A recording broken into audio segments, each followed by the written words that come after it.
Attam jirtu fayyaa keessanii ijoollee Oromoo, dargaggoo Oromoo, shamarree, qeerroo attam jirtu fayyaa keessanii nagaadhaa. Har'aa yeroo xinnoo tureetan achi as ba'e waanuma tokko tokko haasa'uudhaaf jedheetanii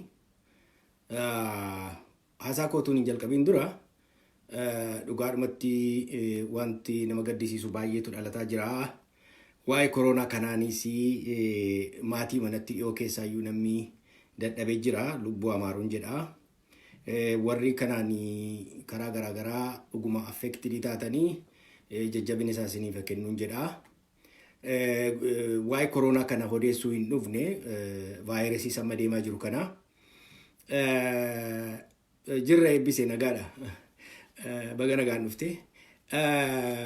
Haa ta'u malee waan Oromoon itti jiru kana girrigirriidhuma kana keessa immoo hamma ta'e haa ta'uuti ilmaan Oromoo maalitti jiru, Oromoon maalitti jira, maal keessa jirra isa jedhu kana irraanfatamuun irra hin jiru.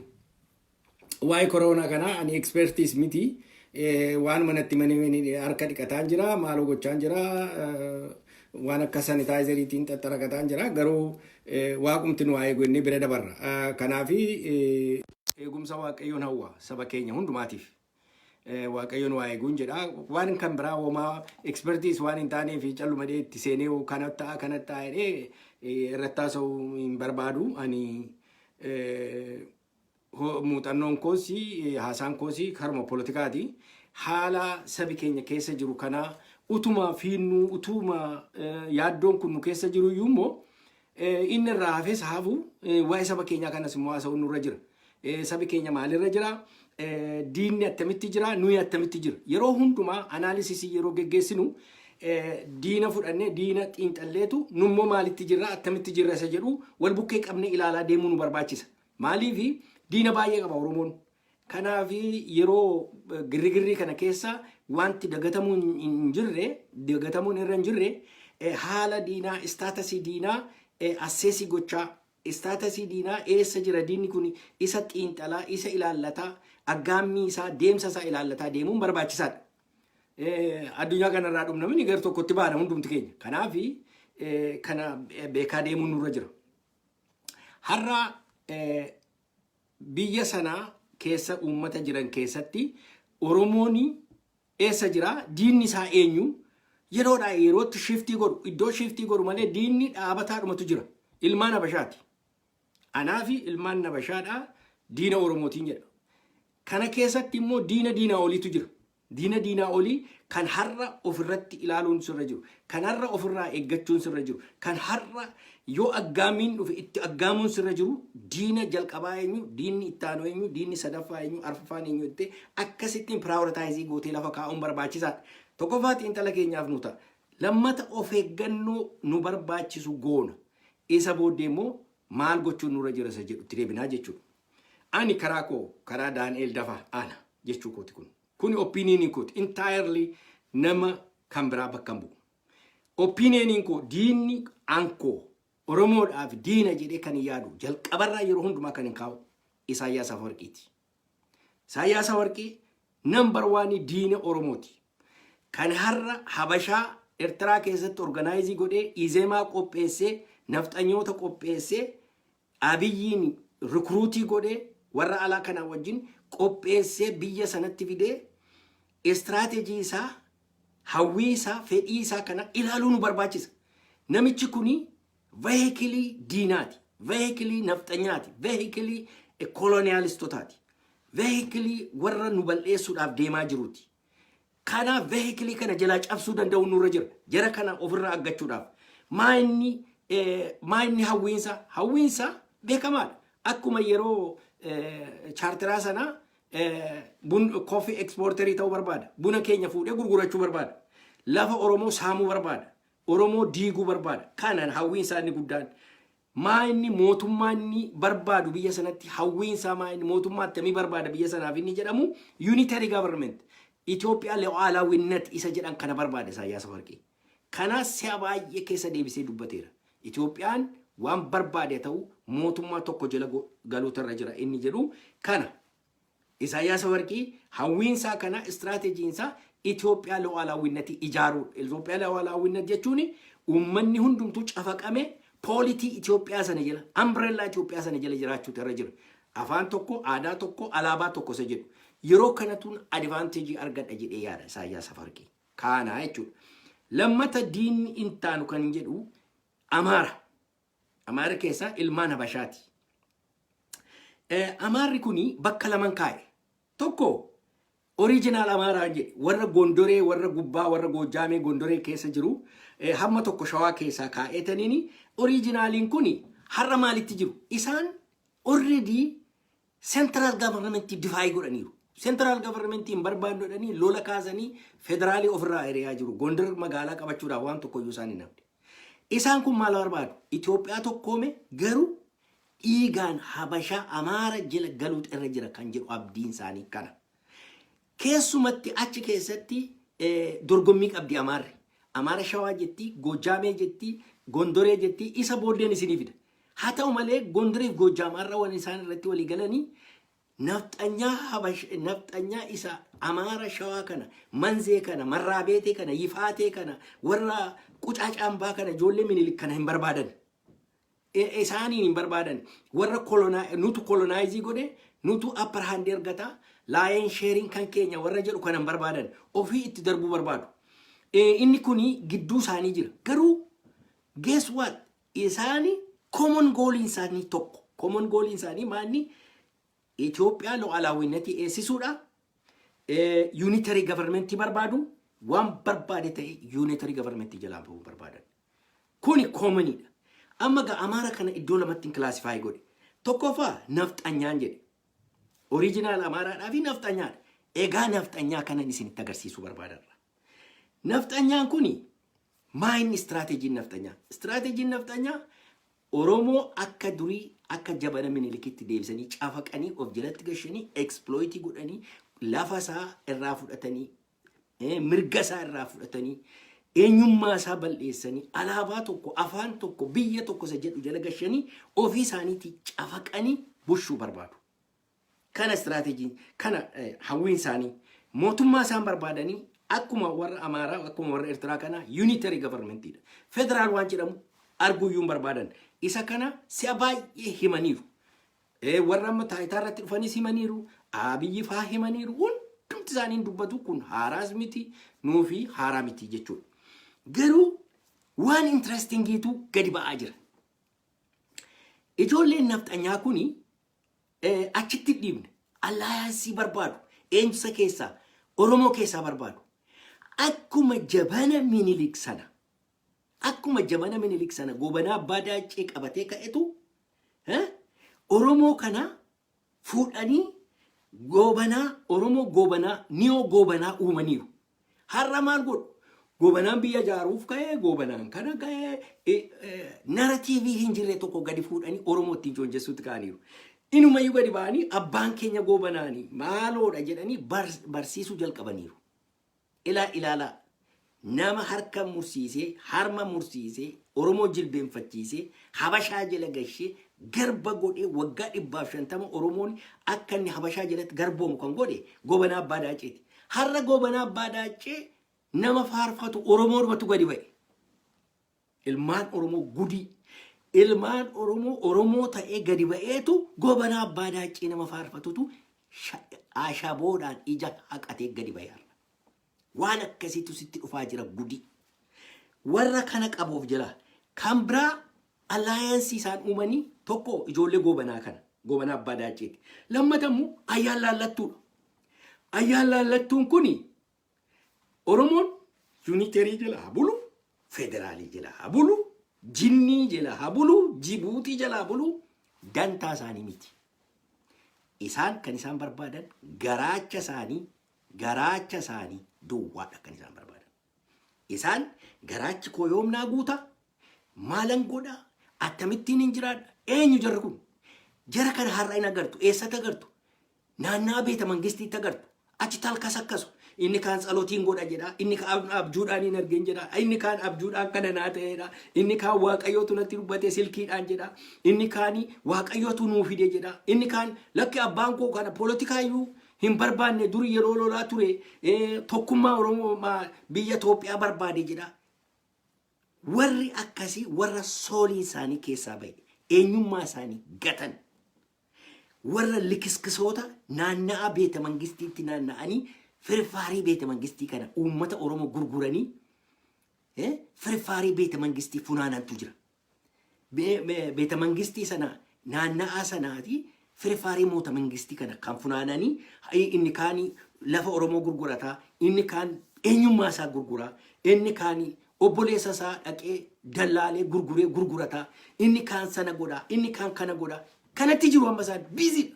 Maaliifi moraaliin qabanii integrity whatsoever integrity qabanii nama isaan dura du'e nama isaan dura kufee fi dantaa tokko hin qabanii nama koozii kanaaf du'e maatii isaanii keessaa dhumee fi dantaa tokko hin qabanii garaacha isaanii duwwaadhaa fi mana isaanii horii isaanii hammam akka isaan ittiin jiraatan Waaqayyo beeku.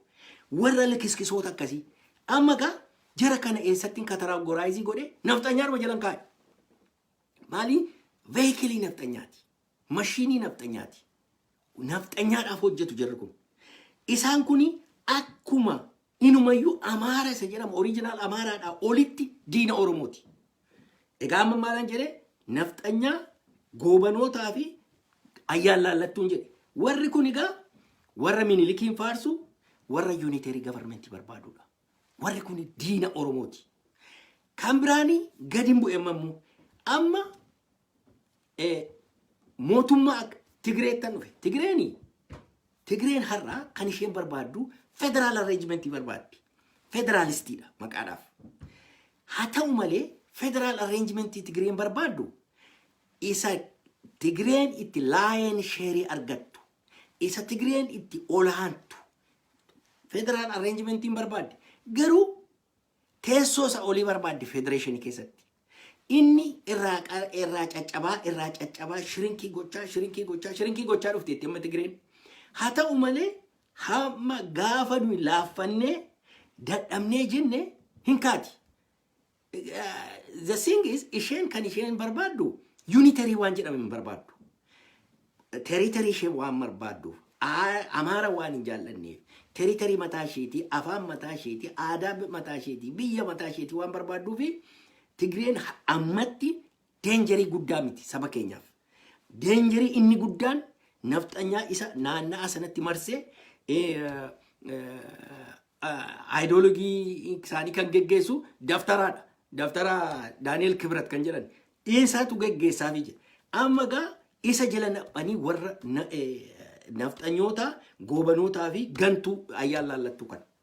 Egaa jarri kun yeroo unitarii barbaadanii Tigreen hamma tokko unitarii jala jira jechuudha. Maannoo federeeshinii barbaada beekuun nurra waan Tigreen taate. Amma Oromoottan isinii dhufa.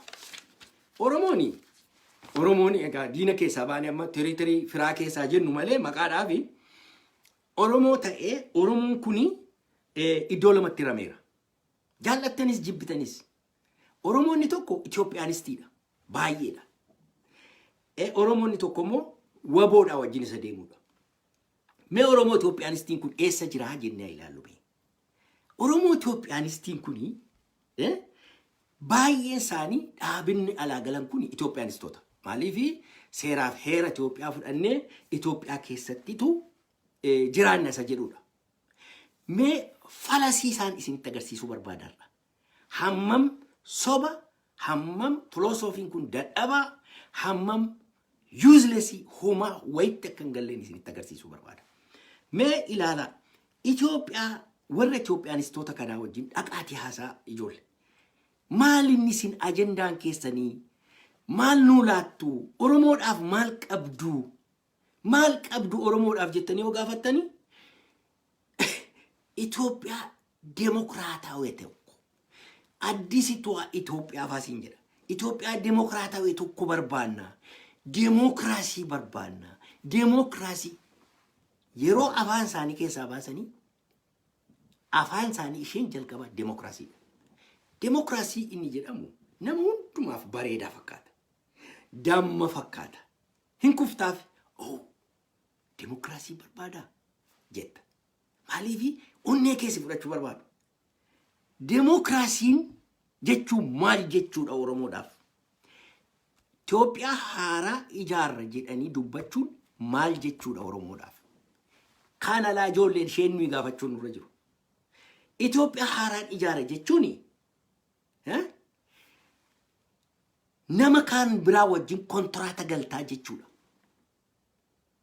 Qudoo kan biraa wajjin kontraata galtaa jechuudha. Amaaratu jira, Tigireetu jira, Walaayitaa jira, Sidaamaa jira, Hadiyyaa jira, Kambaataa jira, Kulloo jira, Maaloo jira. Kana diskaawuntii gochuu hin dandeessu. Paakeeji diiliidha. Itoophiyaa demokraatessa yeroo jettu paakeeji diilii waa'ee paakeejiidha haasaa jirta. Paakeejii kana keessa kan jiru Amaara mee Amaaraa fudhannu. Maaliifi Amaara maaliif hin fudhadha? Amaarri tokkoffaa har'a paaworii kan qabate isaanii, lammata birookiraasiin biyya sana keessa jiru kan Amaaraati. Har'a kana kan nu miidhuu danda'u Amaara. Amaara keessaamu nafxanyoota. Ilmaan nafxanyaa har'a mooraa Minilik ishee galtee achitti walitti qabamte kana. Amaara jechuun nafxanyaa jechuun. Egaa nafxanyoota kana waa'ee nafxanyoota kanaan isinitti hima. Yeroo dhattee ila warri politikaa kana Itoophiyaanistoonni kuni negoosheetiin sii godhaa jedhumni weel negoosheetiin haa godhi jettaan yeroo dhaqanii haasa'anii demokraasii kan jedhamu amma isinitti paakeeji diiliidha. Demokraasii kan jedhamu sabjektii guddaadha. Demokraasii kana yeroo isinitti himanii maal jechuudha beektu? Yeroo xarabbeessaa negoosheeshinii irra waa'ee demokraasii haasa'uuf dhuftu gama sana keessa kan taa'u nafxanyaadha. Amaara, Manzeedha, ijoollee qucaacaan baati, marraabeeteedha, moorateedha kan achi jiru. Eenyu fa'i? Daawit Walda Goorgis fa'i, Kaasaa Kabbadee fa'i. Ishee warra Abiifaa kana dhiisaa forget them. Warra quncoo isaanii isinitti hima. Daaneel Kibrati, Shimallis Maazangiyaati, Faasikaa Sidallil, Shawaandaay Ballatee kan gama sana keessa taa'ee jiru isaaniin argaan jirtan isin ilmaan Oromoo. In agartan isaan duuba ta'anii hojjetaa jiru. Isaantu achi taa'ee har'a Minilikiin deebifna kan jedhan isaanii, Itoophiyaa Liwaalaawwinnet kan jechiisan isaanii, kan biyya sana geggeessaa jiran isaan ilmaan Oromoo isiniif agalu. Gama sana keessa yeroo teessee dhattee demokraasii ajendaa haasofnu itti demokraasii maalii siin jedha. Biyyi kuni nusi hiree mataa keenyaa murteeffanna, nuyi mataa keenyaa murteeffanne biyya tokko federeeshiniidhaan wal qixxummaadhaan jiraanne yeroo sitti kolfu. Ati isaan biratti tafkii beektaa nama miti sitti kolfu. Kana osoo propozaaliin kun hin hojjetaaf hin hojjetuusaa saba keetii wajjin osoo naasa'initu demokraasii jettee deemta. Demokraasii jechuun negotiation jechuudha. Negotiate gootee paaworii walii hirtaa jechuudha. Mass participation jechuudha. Uummatatu mirga isaatu keessatti eegama jechuudha. Mirga sagalee uummataatu dhaga'ama jechuudha. Mirga uummataatu eegama jechuudha. Ijoolleen nafxanyaa ilmaan Miniliki dhugumatu mirga uummataa si eegu, mirga uummata Oromoo eegu, lafa kee irratti mirga akkati qabdu hin amanu. Afaan kee irratti mirga akkati qabdu hin amanu. Aadaa kee irratti mirga akkati qabdu hin amanu. Zero hin amanan. Sirkaayyuun fuudha akka sareetti akka namaattu sin ilaalan. Maaliif already taayitaa qabataniiru isaan. Already mana qabu. Already nama isaanii hojjetu qabu. Already security qabat, coercive power isa jedhaman. Security qabataniiru, defense qabataniiru, foreign ministry qabataniiru. Biyya sana keessa kan jiru hundumsaa harka isaanii jala jira ilmaan Oromoo. Please isiniif agalu kun.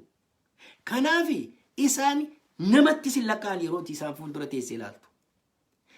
Ofumaa iyyita, ofumaa haasofta. Itoophiyaanis inni jedhamu gaaguni kan isaan sitti manii feekii waan ta'e waan hurrii keessa jiru deebi'anii dhufanii sitti mani. Mee dhaqaati gaafadhaa ijoollee. Ajendaa qabdu yoo demokraasii jettanii habashaa bira dhattanii habashaan demokraasii kee hallayyaatti galii unitary government Itoophiyaa Luwalaawwinnati fudhadhu siin jette ajendaan kee B pilaaniin kee maa inni jedhaa dhaqaa gaafadhaa. achi keessa zero namni B plan B qabu hin jiru. Organization galee hundumaa keessa. Okay. Plan B hin qabnu jechuuni maal jechuudha? Definition isa submission jechuudha.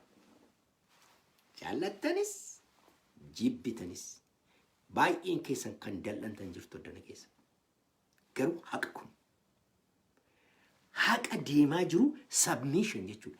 Submission biyya sana keessa nan jiraadha jennaani liwalaawwinnati Itoophiyaa kan Daawit Walda Gorgis faa kanaa fi kan daftaraa sana fudhadheen jiraadha jechuudha. Definition kan biraan qabu. Mee hin qabu jettanii kot ani see baay'een invite isin godha. Nama baay'ee achi as ba'ee namni naa wajjin dibeetii godhu hin jiru. Takka nama tokko nagarre. Nama telefoona dawwalee dibeetii goona mee naan jedhu hin jiru. Maaliifi reasoningii kootu bishaan baasa. Reasoningii kootu dhugaadha haqa. Kanaaf hindu ammalee achi as ba'anii naasaan warri Itoophiyaanistiin hin baqatu. Amma gaa submissionidha wanti jiru. Submissionin kun maan eessatti si geessa? Unitary governmentiitti si geessa. Itoophiyaa luwalaawwinnatiitti si geessa. Hammuma Tigree sanallee federation irratti insisti gochuu dadhabu booddee keessa dhuma keessa. Maaliif homtuun jiru kaa? Egaa ilmaan Oromoo maalan isinitti himuu barbaadaarra? Optionii plan B Oromoon qabu Itoophiyaa kan warra Itoophiyaanistoorraa gargar ba'ee qabu waraana meeshaa hidhachuu duwwaadha. Ammatti waboodha. Waboon biyya keenya walaboomsinaa jedhanii amma kaleessa reediyoo sagalee walabummaa Oromiyaa irratti jaalsanyii dubbateera. Biyya keenya hammanni walaboomutti deemna. Isa namaa wajjin jiraachuu isa federeeshinii kan murteessu nuutuun ta'ini saba keenya murteessaa jedheera. This is clear cut roadmap. Roadmap jechuun egaa akkana jechuudha. Isa waxa achi daballaqaa asii achi faaloo isa laaqamaa miti. Clear cut vision jechuun biyya keenya keessa ilmaan Habashaa darsa ishee guurtee baati ofirraa rukunnaa kana booddee uummata keenyatu taa'ee murteeffataa jechuudha. Period. Haasaan kan biraan barbaachisu bara. Asiifachi hin barbaachisu. Egaa Oromoon hammi tokko waboo wajjin jira. Keessumatti young generation waaqayyoo na galatu. Young generation waboo wajjin jira. Maaliif young militancy barbaada, maaloo barbaada, fundamental change barbaada. Inherent character in youngidha. One change waan barbaaduu fi at least gara wabootti liinii godha jechuudha. So kanaafi ilmaan Oromoo abdii guddaatu jira. Maaliif kan nu gargaaru eenyu beektu? Ilmaan nafxanyaa tiifi wabootu nu gargaara bilisummaadhaan kan nu ga'u jira kana. Maaliif jira? Warri misunderstanding goota wanta kana fuutanii oo Daani'eel ilmaan nafxanyaa yaa ilmaan nafxanyaa funyaan kee keessa si dhiituudhaan negotiation table irraa si ari'uudhaan sitti tufuudhaan bi'aa mirga keessi dhowwachuudhaanitu yoo nama taate yoo dhiira taate dhaqiitii qawwee kaasii yoo dhiira taate kottuu na lolisiin jette si onneessiti onneessi ilaatti. Waboon immoo achi dhaabate anoo jalqabee maal barbaadda kottu siin jedha. Jira humna kana lamaan kan Oromoo bilisummaatti geessaa jiru. Maaliif hoppiin hin jiru ilmaan naftanyaa bira? Har'a ilmaan naftanyaa bureaucracy qabatteetti, defense qabatteetti, foreign minister qabatteetti, security qabatteetti ila sirbaa jirti. Ashkaroota immoo qabdi beeta mangistii naannaa sana likiskisoota warra firfaarii funaantu. Kanaafi kan bilisa baasu ummata Oromoo warra kana lamaan. Kanaaf ummanni Oromoo waboo jabeeffatee, waboo qixeeffatee, waboo gargaaree, waboo wajjin du'ee yoo hojjete dhugaadhumatti bira ga'a jedhee yaada. Humnatti dabalaa, yaadatti dabalaa, qaraa fi dargaggoodha isaanis qaraa fi gargaaraa maallaqaan, qorichaan, maaloodhaan gargaaraa waboo kana gara fuulduraatti deemsisuun hin danda'amaan jedha.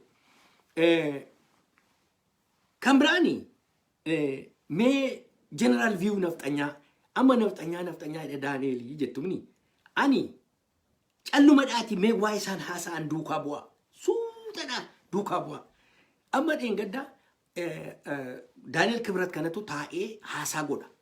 Mee haasaa isaa dhaqaatii ila yeroo hamma fedhe isinitti hafitu dhaqaatii mee deebi'aatii dhaggeeffadhaa waan Daani'el Kibrat jedhu.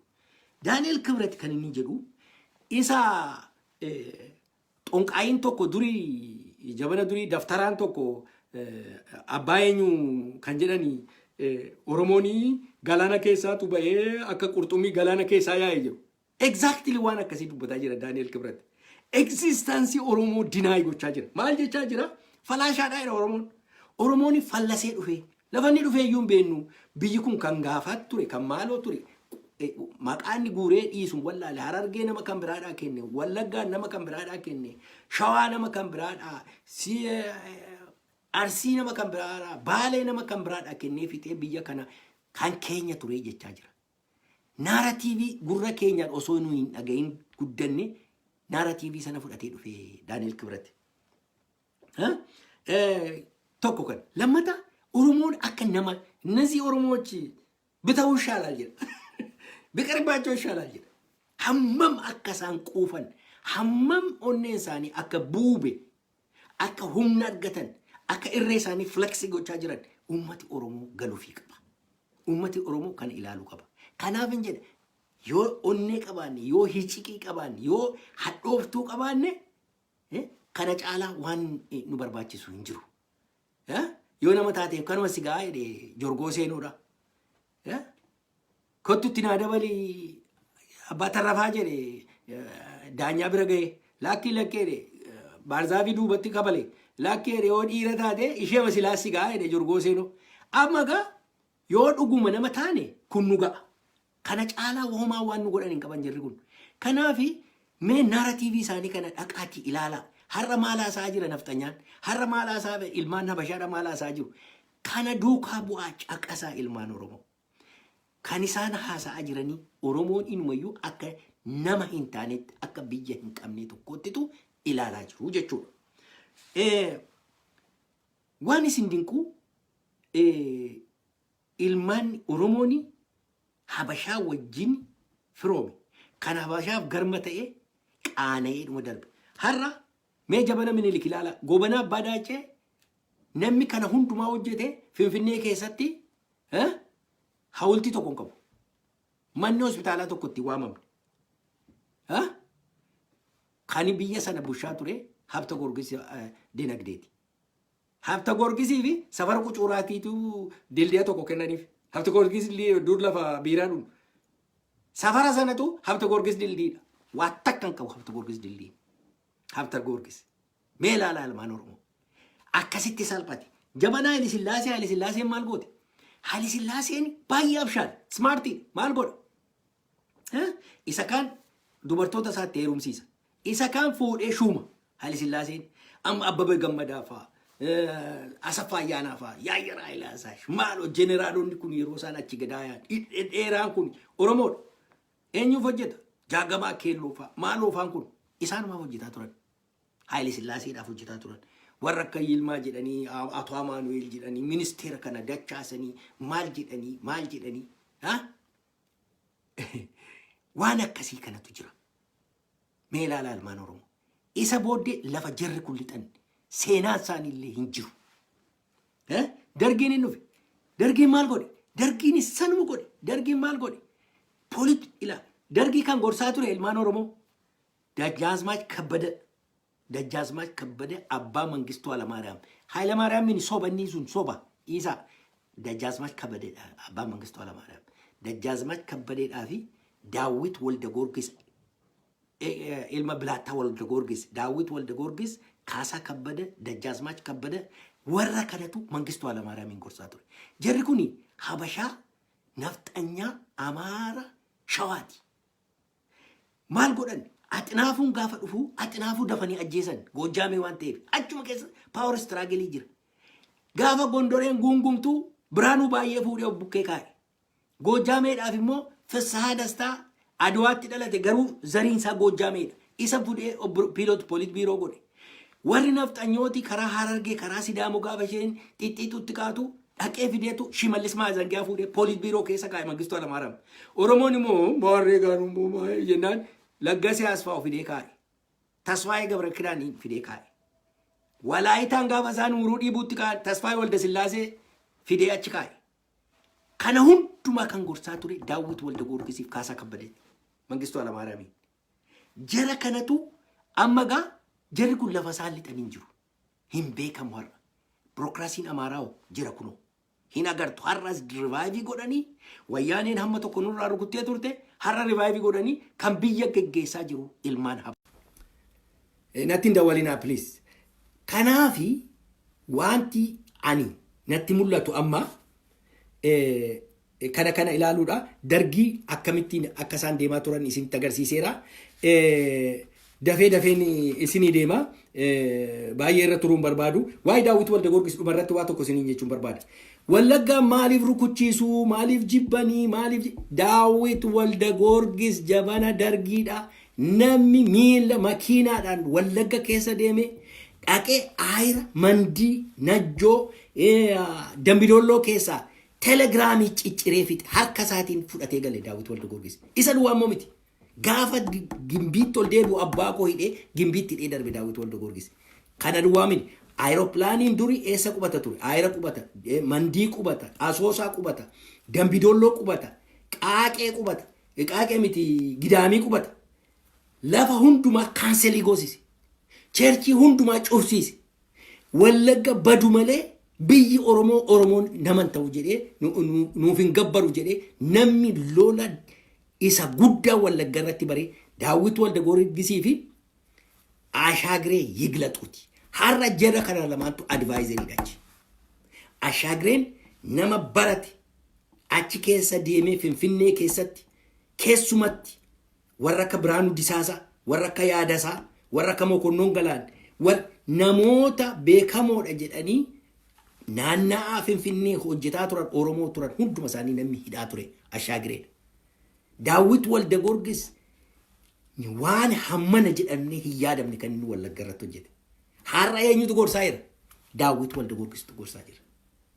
Abiyyi gaa diinummaa ishee kana karaa Daawit Walda Goorgis. Isaantu gorsaa jira. Isaantu qeensa isaanii lafatti gadi naqataa jira. Nafxanyaan magaalaa hundumaatti of ijaareera. Matreeyyeesii hidhataniiru ilmaan Oromoo. Ilmaan Oromoo lafarraa duguuguudhaaf qophii xumuraniiru isaan. Oromoon kana beekaa hin beeku.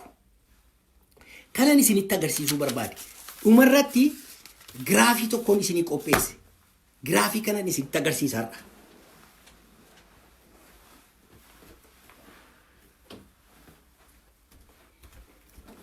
Hopefully kana hin agartuun jedha. Serkelii kanan qopheesse ilmaan Oromoo. Serkeliin kuni serkelii badiisaatiin jedha. Oromooni kan inni bade kanaan. Isheen kuni muuvmentiitu jalqaba. Oromooni hin dallanaa maaloo jedha. Inni jiciitaa inni kaan shiftaan baay'eedha. Akaakii zarraaf jedha. Isa booddee kana booddee maaltu jedha? Gaaffii gaafata. Gaaffiin kuni confusedidha. Gaaffii inni gaafatus confusedidha. Maal akka gaafatu iyyuu hin beeku. Clear kaatii miti. Bilisummaa jedheen gaafatu. Takka siree murteeffannaadha, takka jinniidha, takka jibuutiidha, wanta hin beekamnedha. Asitti dhufee isheen kun serkelii isheen kuni negotiation jedhe. Amma jaarsummaatu dhufa gaa. Ishee kanarratti jaarsummaa dhufa. Jaarsummaa kanarratti promisii galu. Addanatti false proposal, fake proposal dhiyeessa. Addanarratti negotiationiin dhumee bakka kanarratti walii galleedha. Amma addanatti dhufee sammiitii godha Oromoon. Submission jedhe. Amma dhufee immoo broken promise jedhe. Addanatti promise hin cabe. Amma immoo movementiitu jalqaba. Hin bakka hin dandeenye kunoo akkas taanee nu jalaa badee asitti kukkufne asitti gangalanne kunoo isa jedhan hin didanii qaalii nu galan hin didanii maaloo jedhe amma movementii jalqaba. Amma immoo jaarsummaa dhufa. Amma immoo proposal fake dhufa. Amma immoo submissionii dhufa. Harka kennuu dhufa. Dhufanii wajjin hojjennaa jiru. Amma immoo broken promise dhufa. Amma immoo movementii jalqaba. Ilmaan Oromoo vision circle kana keessa jiraate. Movementii jalqaba. Jaarsummaatu gidduu gala. Fake proposal dhufa. Soba dhufa. Isa booddee submissionii dhufa harka kenna. Kana booddee broken promise dha. Movementii jalqaba. Circle kan biraa jalqaba. Hinuma naanna. waaqayyo kitaaba sirkaan buusi waaqayyo sin joonjessi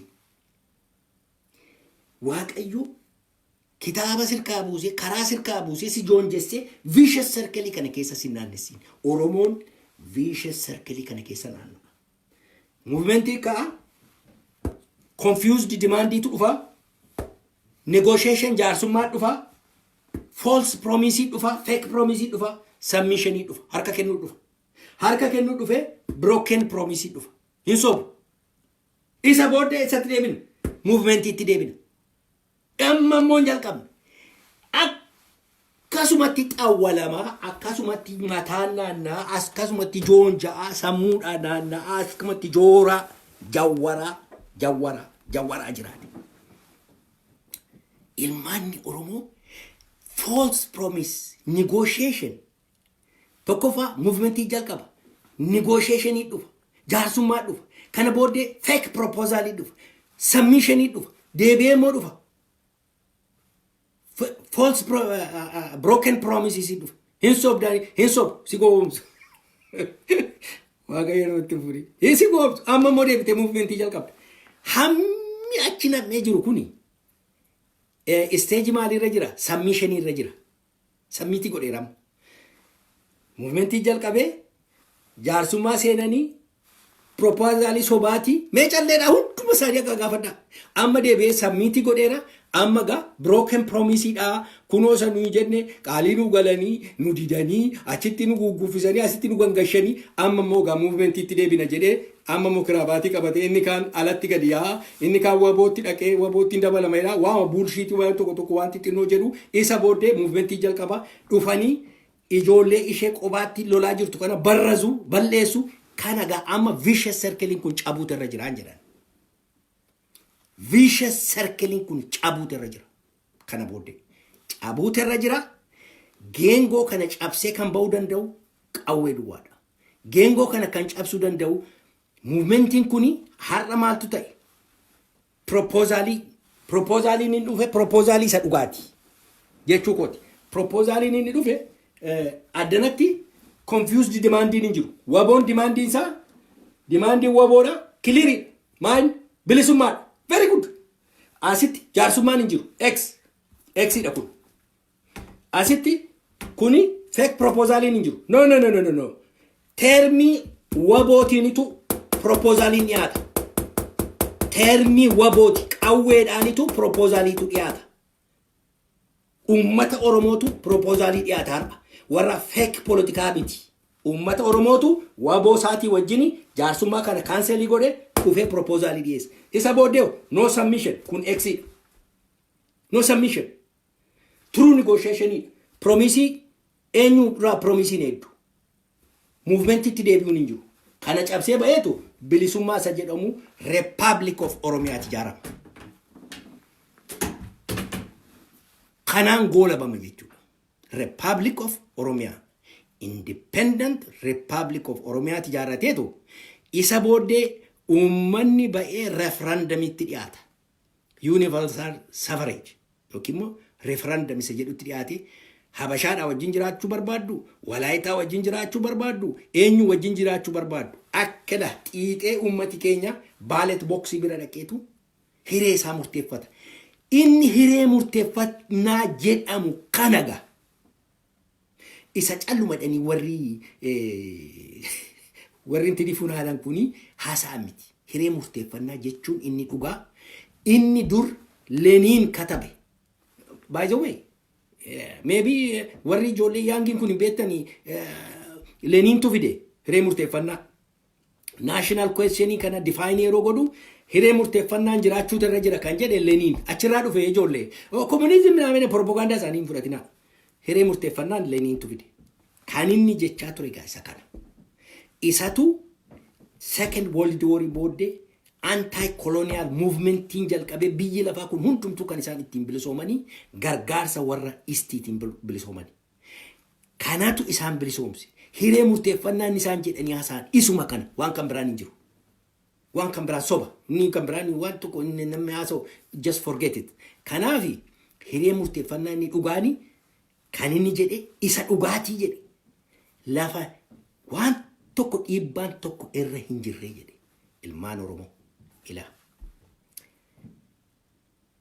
ajendaa kan biraa entertaining gochuu hin danda'u Oromoon vicious circle sana keessaa ba'uu qaba. Kunoo waboon keessaa baheera.